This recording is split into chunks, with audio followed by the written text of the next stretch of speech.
Hello दोस्तों, नमस्ते, प्रणाम, जय श्री कृष्णा, राधे राधे। हमरा यूट्यूब चैनल पे रउआ सबके स्वागत बा। रउआ सबके बीच में एगो बहुत ही प्यारा माता रानी के भजन लेके आयल बनी। ई भजन आप सब सुनी जा और कमेंट के माध्यम से हमके बताई जा कि ई हमार भजन आप सबके कैसा लागल। अगर हमार गीत आप सबके पसंद आवत है तो ज़्यादा से ज़्यादा शेयर करी जा। ए सैया निमिया लगाई दा अहे सातो बहिनिया, ए सैया निमिया लगाई दा अहे सातो बहिनिया। सातो बहिनिया अहे सातो बहिनिया, सातो बहिनिया अहे सातो बहिनिया।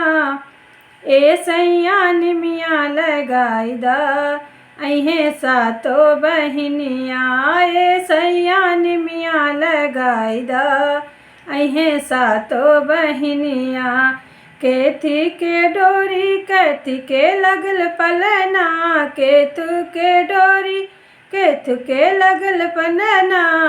के झूलई है झूलनवा अहे सातो बहिनिया, के झूलई है झूलनवा अहे सातो बहिनिया।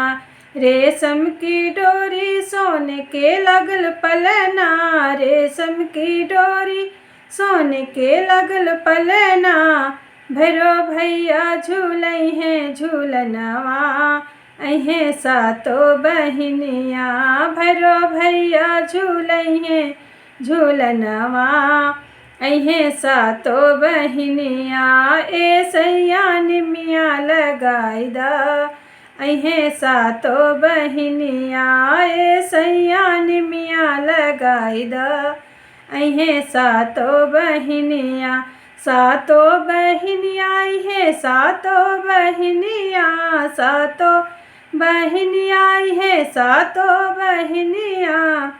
ए सैया निमिया लगाई दा अहे सातो बहिनिया, ए सैया निमिया लगाई दा अहे सातो बहिनिया।